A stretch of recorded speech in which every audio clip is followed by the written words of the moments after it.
Hey, this is Tyler King, and I have my co-host Karen Maldonado, and we are back with Narcissist, I'm Asking for a Friend podcast, where we are answering your questions and we are helping you navigate these relationships that are a little complex. And we want to just be able to help you and serve you on the best level. But just so you know, this is not a narcissist bashing session. So we're going to take this more of a Christian perspective because we just want to help you to understand the relationships you're going through, how you can help yourself even heal and cope as you're navigating these really complicated waters, right, Karen? So have you been in a relationship in the past with a narcissist? And now you are super sensitive and find yourself labeling all flaws of other people as narcissism. I want to know what has been the thing that people struggle with as they exit these relationships. And now they're just trying to live life. And now they're like, oh my gosh, every time someone does something, they're like, they're a narcissist. That's a narcissist. Okay. And we know everyone's not a narcissist, right? Right. We can have tendencies, all of us, towards that sometimes. But yeah, to label somebody, they'd have to really meet a good amount of criteria. And but the sensitivity is understandable, right? People are Yeah. fearful. They don't want to wind up back in that situation that they found themselves in. And they Right. start to doubt themselves that they're even able to choose love in the right way, right? Or a relationship. It doesn't even have to be a romantic relationship. It can be friendships, right? So Yes. so that is where they kind of doubt themselves. And of course, coming away from a narcissistic relationship, you already doubt yourself because that person just drilled you Exactly. with a bunch of things about yourself that were, labeled in certain ways. And Mm-hmm. now you wonder, am I even, capable of picking out somebody that would love me and be.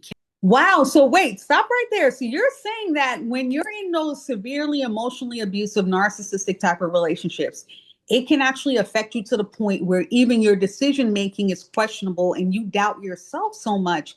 Part of the narcissist tactics is to make you question yourself. Mm. I remember, clients telling me, that they told their spouse this happened and that happened because they knew that's the way it happened, and then the spouse would say, "That never happened. You're crazy." And so, Mm-hmm. you get told those kinds of things over and over again, and then you question yourself, it's like, am I really crazy? And usually the Yeah. person that is with the narcissist is a little more of a passive, not a very strong personality type of person. So Right. they will listen to others' feedback more readily than the narcissist will. So then they're like, they must be right, I must be wrong. And because the narcissist is so charismatic and usually does have quite a few friends, that person, starts to doubt themselves. Well, everybody thinks he's great or everybody thinks she's great. So it must be me. I must be lacking in some way. And so there's always that questioning of themselves. And now you're not in that relationship anymore. And now here you are, you find yourself, maybe seeking friendship or seeking a romantic relationship.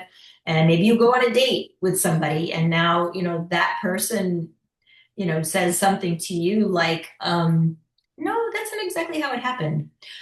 That Right. right away could be a trigger for you. It's like, whoa. A So, major trigger, right? Okay, so now let's say you're away from this narcissistic person, right?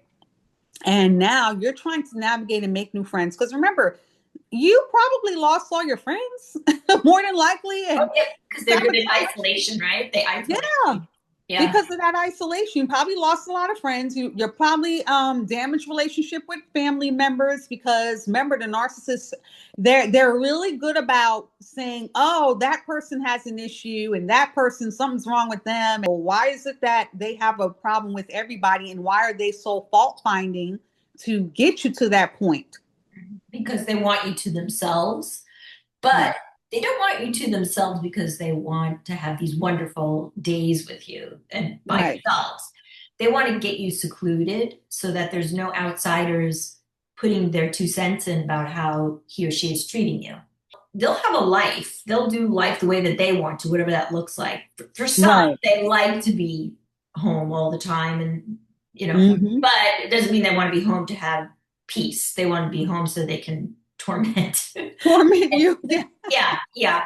And Yeah. when they are nice and when they do pay attention to you in a nice way, then that actually is because there's a secondary gain for them. There's a reason why they're being nice. There's Right. some give back for them that they're going to get for being nice. So that's the reason why they're nice at times. Now, that's the other thing that will make a person sabotage future relationships. So if you've been in that, now Mhm. this person's being nice to you. So now in a normal situation, a person's being nice. Yes. This nice. This is so he's so sweet or she's so sweet, right? Yeah. But for a person that's been abused by that niceness, Oof. only when it's good for them, now Right. it's like you find yourself questioning when when someone that's nice is being nice because Yeah. you don't want to get stuck in that kind of relationship again. So it's sad because you're looking for the red flags, right? You're looking for Yes. the things that are going to stand out as problems in the future. And Right. then now you even have something that's not a problem. The person's being nice. And now you're even Right. questioning that because you're wondering, what's that? Yeah, what's their ulterior motive? And Yeah, it's really sad when you explain it and talk about it like this. And hey, chime in if you're on whatever platform you're watching this on. Put it in the comments. Let us know your thoughts on what we're saying, because you're right. Something as good as someone being nice to you in a person who has been severely emotionally abused by a narcissist will actually look at that as a red flag, right? And they will right. say, "Oh my gosh, why are they being so nice? What do they want? What are they trying to do? What's the next?" So Exactly. you're like trying to think ahead, and this person's like confused as like, "Okay, why are they like treating me so bad, and I'm being nice to them, or why are they suspicious of my kindness?"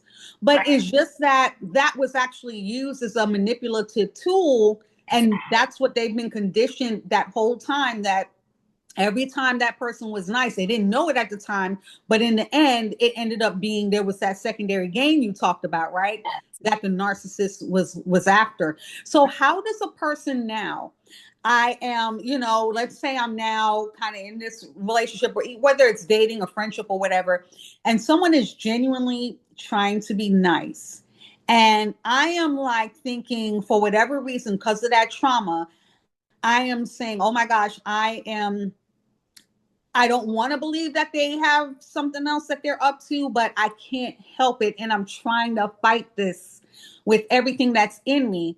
What can a person do? What do they need to do to be able to differentiate that this person is possibly have some narcissistic tendencies, or this is a genuinely nice person that's really just trying to, be nice and show me some kindness, which we need more of that in the world. But how do we Right. balance that and Well, I make think a wise decision? yeah, I think there has to be some good self-talk. And I think as Christians, too, this is, as we Mm, said, Christian perspective, right? You yes, know, yes, as a daughter or a son of the King of Kings, yes. are worthy of being treated nicely. We are worthy of being cared for and Mm, loved, right?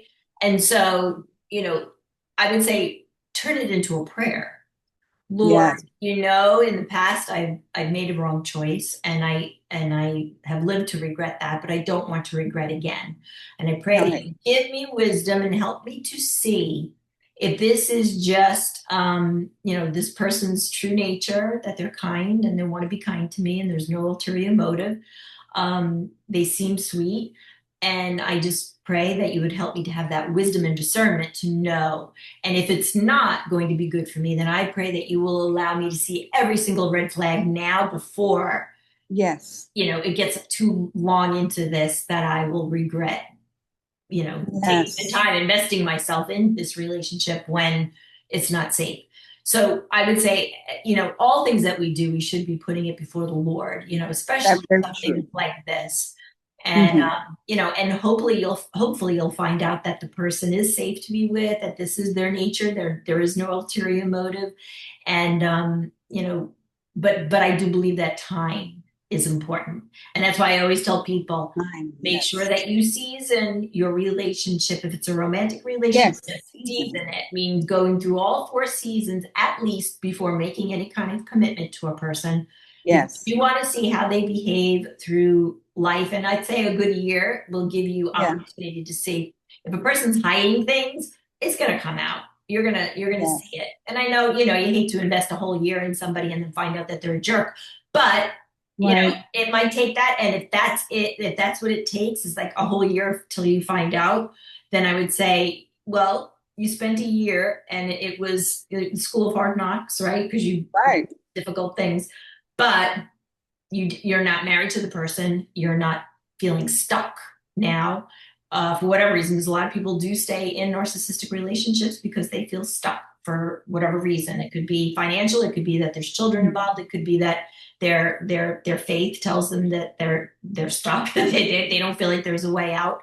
To me, I don't agree with that. I agree that separation is important if it's not safe. So tell me, what is the thing that that person will need to start doing? So let's say it may not even take as long as a year. Maybe let's say in 30 days. What are some of the things that they need to just be really mindful of? And I'm going to use this phrase here because a lot of people do it. Giving people the benefit of the doubt. Right. Things need to happen before you say, okay, the benefit of the doubt period is over now.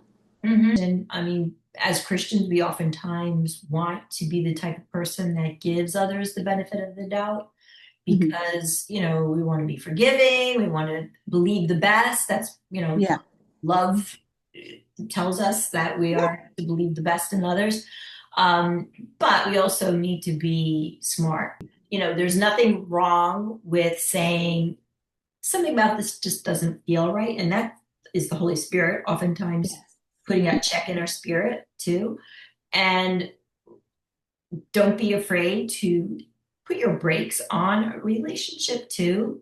And here's a good way to test a person too. If you're doubting them now because they've shown some signs that are maybe a little bit more blatant, you could say, there are just certain things about my past relationship that I'm kind of feeling are coming up as we're in this relationship. And I'm kind of feeling like I need to put the brakes on. I'm not saying let's break up completely, but I just feel like we're moving too fast and I need a little time. Now that is, you're taking control of the situation.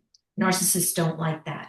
So if you do that, there's going to be one of two things: an understanding, caring person that's going to say, sure, baby, I want you to feel good about it. Or it's going to be somebody that's going to get angry. Oh yeah?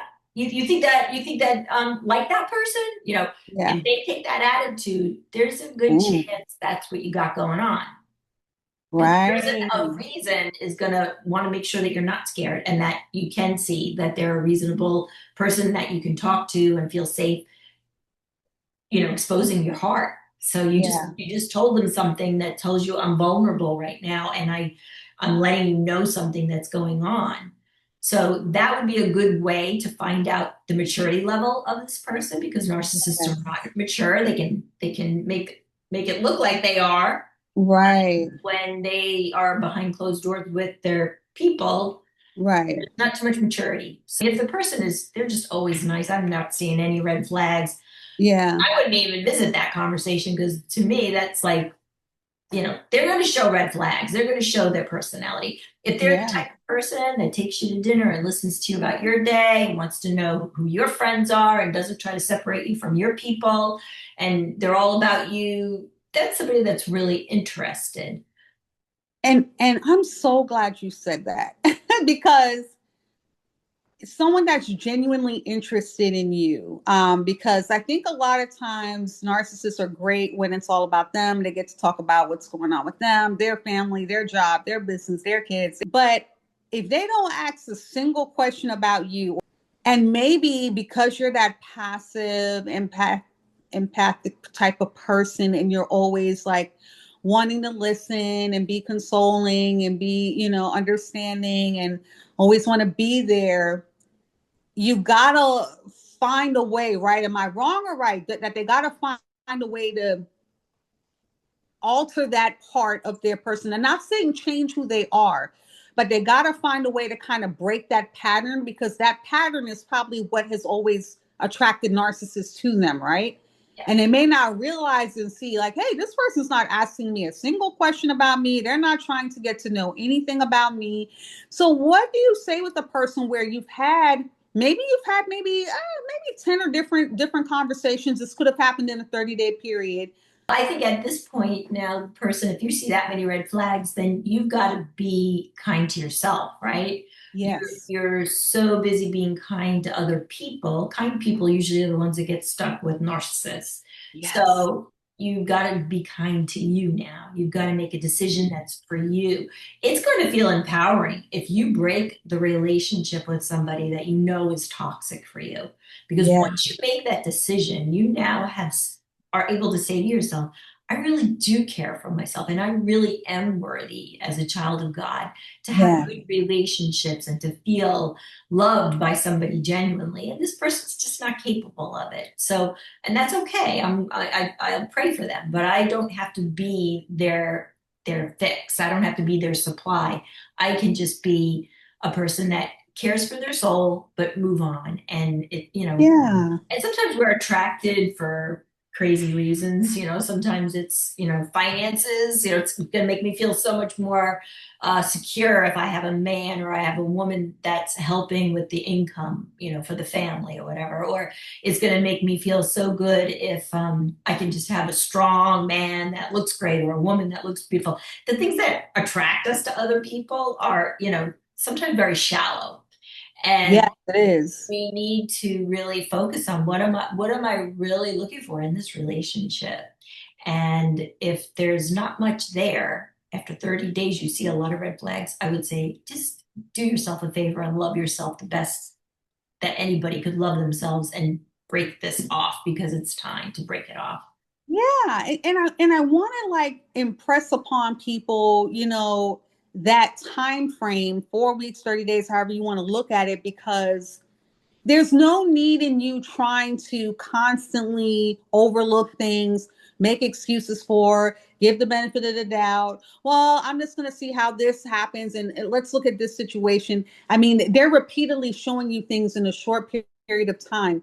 And do you recommend that a person, if they are seeing things, especially if it's that early on in the relationship, should they even bring it up? Like, should they even say, hey, I've noticed that you don't ever blah, blah, blah, or just let their character speak for itself? Like, because like you don't ever ask about what's going on, or, I share things with you and it's almost like you change the conversation to something else. Like I didn't even just say what I just said, or I ask you a question and maybe it's a direct question and you kind of don't answer it in the roundabout way and change the subject to something like they just start doing those kind of things. But like you said, there are things that are attractive about them that they want to stay. Maybe they have money, maybe they look really good, and maybe that's the best looking person they've ever Mhm. had that had any interest in them. Right. How do you help a person to say, hey, like enough is enough here? Like what does that person have to have built in them to be able to do that, to have the courage? Well, they have to love themselves more than they love whatever the bait was or the bait is that keeps them in the Ooh, I relationship. love that debate. So yeah, so they're there for whatever reason, but is it worth it? Is the money worth it? Is the good looking partner worth it? To be belittled or abused mentally or in some cases physically. Right. Is it and so it. And then, of course, if you're in this situation for like a month and you haven't been abused, maybe directly, but Mm-hmm. they're showing signs that there's similarities to what you've learned about narcissism, then, at that point, I think that's so early in the relationship that if they are showing those red flags now so early, get out. It's not, Get out. get Yeah, out. don't give them an indication, right? Don't ask them questions. Don't No, like try to help them along to no, make them maybe see the things that they're doing that are a little questionable. right. Like, don't give them. I guess what I'm trying to say is, like, you're playing a game. I don't know if you play spades or whatever the game is, but you don't let them see your cards. Like, you kind Right. of know, Yeah. like, I'm seeing these things, but you don't show your hand because you need more time to assess and to gather more data, however long it may take. Hopefully, not too long before Yeah. you get to that realization. But I yeah, would, I would try to talk to them once. maybe And if once. they shut me down, then I know that this is the way my conversations with this person is going to go, and it's going to be worse because they're still showing their best side when they're in 30 days. Exactly. So They're showing their best self in 30 days. And if in the first 30 days, yeah, and hey, you gotta holler at us in the comments if this is happening to you, because if in the first 30 days they're showing you their quote unquote best self and it's actually probably their worst self, you know what I'm saying? And it's the worst you've seen of a person. yeah, I mean, I don't know what more else do you need? yeah. I mean, some people it's just love for themselves. You They don't love have to yourself enough. Yeah, if you don't love yourself enough and you trust another person's opinion of you and how they tear you down more than you trust yourself and what God says you are, then you may be Mm. tempted to stay in a relationship like that. But if you can allow yourself to really love yourself first, before you love the Lord first, but love yourself, Yeah. you know, and give yourself time to heal from that other one that you went Oh, through. yeah. Because if you haven't healed there, you're going to be bringing baggage into this relationship, and Oh yeah. and it looks like all different things depending on the abuse. Exactly. Yeah. I don't believe in the whole getting out of one relationship. I know I don't know if it was some audiobook I was listening to, and they said that if you've been in a marriage, he was like, he doesn't recommend doing any marriages for a person that has been divorced less than a year. You know, he wouldn't even entertain it. He Right. was like, and I think it's and I think that's good because you need to give yourself time. You don't need to jump back into a relationship. I don't even think it was marriage. I think he was saying dating actually. Okay. I think it was dating. He was like, yeah, you shouldn't even really be in that pool of dating because there was so much. If you really think about the trauma and the emotional abuse that you've been through with a person, depending on the years and how severe it was that when you were in it, and obviously it all depends on the person, right, and your tolerance and what you're able to take.